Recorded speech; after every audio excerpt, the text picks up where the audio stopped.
Good morning students. मैं Anoop Srivastava golden public school Chuharpur Khadar greater Noida की तरफ से ऑनलाइन क्लास में क्लास 11th और 12th के लिए फिगर ऑफ स्पीच का एक छोटा सा वीडियो लेके आया हूं।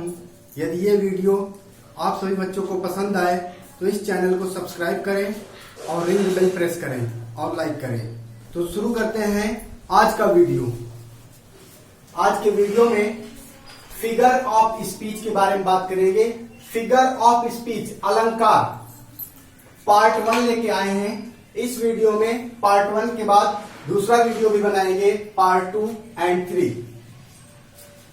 तो फिगर ऑफ स्पीच क्या होता है? फिगर ऑफ स्पीच हिंदी में जिसे अलंकार कहते हैं। आपने प्रीवियस क्लासेज में पढ़ा होगा, हिंदी में पढ़ा होगा अलंकार। तो आज हम इस क्लास में फिगर ऑफ स्पीच के बारे में बात करेंगे, अलंकार के बारे में बात करेंगे, अलंकार के बारे में सीखेंगे। अलंकार के कौन कौन से भेद होते हैं उनका वर्णन करेंगे। तो figures of speech creates pictures in the mind of reader. हम जो भी अपने इस जीवन में सोचते हैं, देखते हैं, उसको अपने माइंड में सोचते हैं। कोई भी हम अभिनय कला हो, मंच कला हो, इस जीवन में कहीं भी, इस जीवन में हम कहीं भी कुछ चीज सोचते हैं, उसका अनुभव करते हैं, उसी अनुभव को जो है हम प्रदर्शित करते हैं, सोचते हैं। इसी अनुभव को ही अलंकार कहा जाता है। अर्थात हम पुस्तकों में पढ़ते हैं, कविताओं में पढ़ते हैं, उसका एक रस निकल के आता है जो हमारे अंतर आत्मा को एक प्रसन्नता महसूस करवाता है। तो हमारा जो माइंड होता है इन सभी चीजों को, इन सभी पिक्चरों को, इन सभी तस्वीरों को रीड करता है, पढ़ता है और कल्पनाओं में डूबता है। तो इसका ज्यादातर यूज काव्य में किया जाता है, पंक्तियों में किया जाता है, कविताओं में किया जाता है। अर्थात हिंदी में हमने प्रीवियस क्लासेस में पढ़ा भी था, काव्य की शोभा बढ़ाने वाले शब्दों को अलंकार कहते हैं। ऐसे शब्द जो कविताओं और पोयम्स में ऐसे वर्ड आते हैं जिससे उस कविता के चार चांद लग जाते हैं। अर्थात कवि जो है उस वर्ड पे सोचने पे मजबूर हो जाते हैं, लिखने पे मजबूर हो जाते हैं, कल्पनाओं में डूब जाते हैं। ऐसे वर्ड को ही अलंकार कहा जाता है। पहला है सिमली। सिमली को हिंदी में उपमा अलंकार कहते हैं।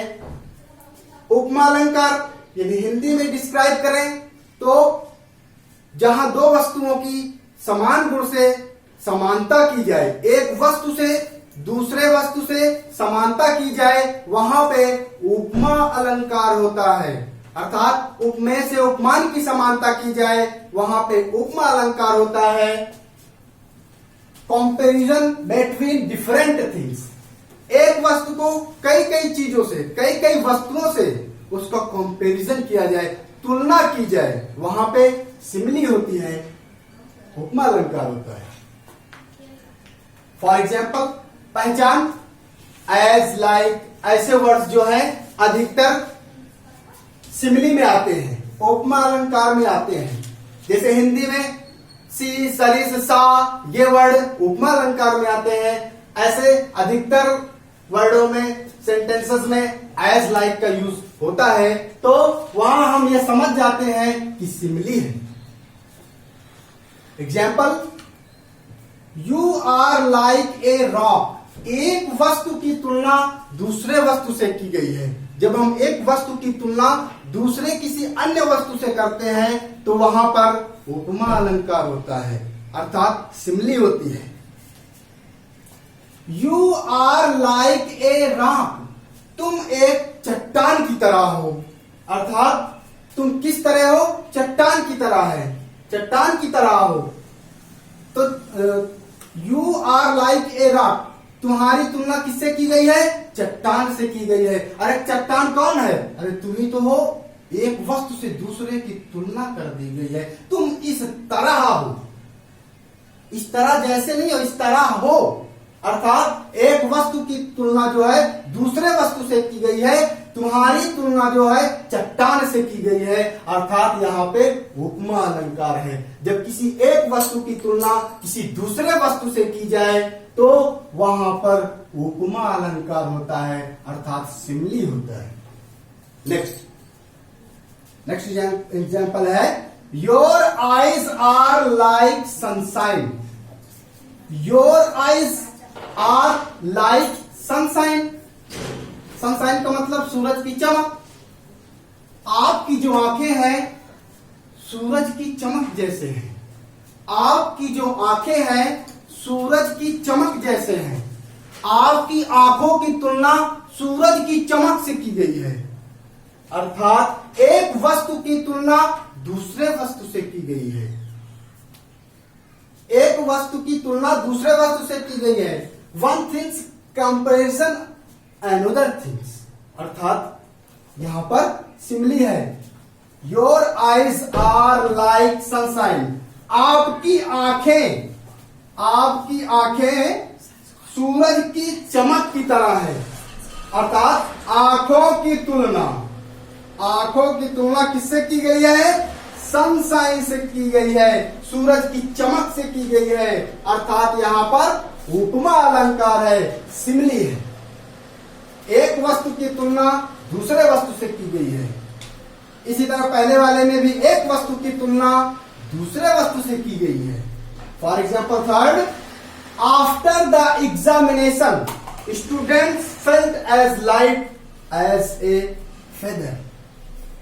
आफ्टर द एग्जामिनेशन के बाद, एग्जामिनेशन के पहले बच्चे के अंदर स्ट्रेस था, तनाव था, उसका माइंड में बहुत सारा बोझ था, एग्जाम कैसे देंगे। लेकिन आफ्टर द एग्जामिनेशन के पहले उसके माइंड में बहुत सारा दबाव था। पेपर कैसा होगा, क्या क्या आएगा, बहुत सारा दबाव था, स्ट्रेस था, तनाव था। But after the examination students felt as light as a feather. लेकिन एग्जाम के बाद स्टूडेंट्स का माइंड कैसे हो गया, किस तरह हो गया? फेल्ट एज ए फेदर, एक पंख की तरह हो गया। पंख का मतलब एक हल्का हो गया, माइंड हल्का हो गया। अर्थात एक वस्तु की तुलना दूसरे वस्तु से की गई है। एग्जामिनेशन के बाद जो स्टूडेंट्स हैं उनका माइंड कैसा हो गया? हल्का हो गया, एक पंख की तरह हो गया। अरे पंख भी तो हल्का ही होता है। तो बच्चों का माइंड जो है पंख की तरह हल्का हो गया। पहले उनके माइंड में दबाव था, तनाव था, अब उनका माइंड क्या हो गया है? एग्जाम के बाद हल्का हो गया है। इसलिए यहां पर भी सिमिली है, यहां पर भी उपमा अलंकार है। अर्थात इसे पहचान भी सकते हैं, लाइक आया है और यहां पे एज यूज हुआ है, सो दे आर सिमिली। अर्थात यहां पर उपमा अलंकार है। एक वस्तु की तुलना दूसरे वस्तु से की गई है। स्टूडेंट्स की तुलना अब हल्के पंखों की तरह की गई है। अर्थात यहां पर भी उपमा अलंकार होगा। अंडरस्टैंड। नेक्स्ट है मेटाफर। यहां पर बच्चे जो है कंफ्यूज नहीं होंगे, यहां पर ध्यान से समझेंगे, क्योंकि बहुत सारे बच्चों का कमेंट्स आया है कि सर हम सिमिली और मेटाफर में कंफ्यूज हो जाते हैं। तो ध्यान देंगे, मेटाफर को उपमा अलंकार कहते हैं। क्या कहते हैं? उपमा अलंकार। हिंदी में हमने पढ़ा था पिछली कक्षाओं में, बच्चों ने सीखा रूपक अलंकार क्या होता है। रूपक जहां उपमेय में उपमान का भेद रहित आरोप कर दिया जाए। अर्थात एक वस्तु की समानता, अभी हमने क्या सीखा था, कंफ्यूज नहीं होना है। एक वस्तु की समानता दूसरे वस्तु से की जाती है। एक वस्तु की समानता दूसरे वस्तु से की जाती है। और रूपक में क्या होता है? एक वस्तु से दूसरे वस्तु का भेद रहित आरोप कर दिया जाता है, तुलना नहीं की जाती है। एक वस्तु से दूसरे को आरोप लगा दिया जाता है, वो एक दूसरे के ऊपर आरोपित हो जाती है, भेद रहित आरोप कर दिया जाता है। अर्थात दूसरी भाषा में बात करें तो उपमेय में उपमान का भेद रहित आरोप हो जाए तो वहां पर रूपक अलंकार होता है। और ए मेटाफर इज एन इम्प्लाइड और एन इम्प्लाइड कंपैरिजन, अर्थात हमें जो है यहां पे कंफ्यूज नहीं होना है। यहां पे एक वस्तु से दूसरे वस्तु में कंपैरिजन किया जाता है, तुलना तो की जाती है लेकिन भेद रहित आरोप कर दिया जाता है। यही अंतर है उपमा और रूपक में। यहाँ पे तुलना की जाती है, यहाँ एक वस्तु से दूसरे वस्तु में भेद कर दिया जाता है, भेद रहित आरोप कर दिया जाता है। For examples, my teacher is an angel. अब यहां पे दो टॉपिक हैं, दो मेन चीजें हैं, एक तो टीचर, दूसरा एंजल।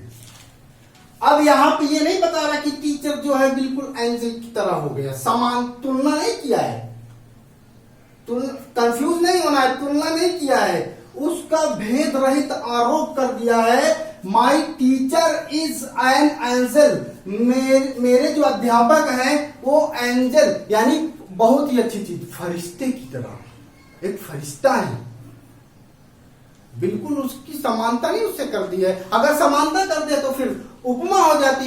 इसलिए टीचर का जो है भेद किससे बना दिया जाकर, फरिश्ते से। इसका भेद रहित आरोप किस पे लगा दिया, फरिश्ते पे लगा दिया। फरिश्ते का आरोप किस पे लगा दिया, टीचर पे लगा दिया, अध्यापक पे लगा दिया।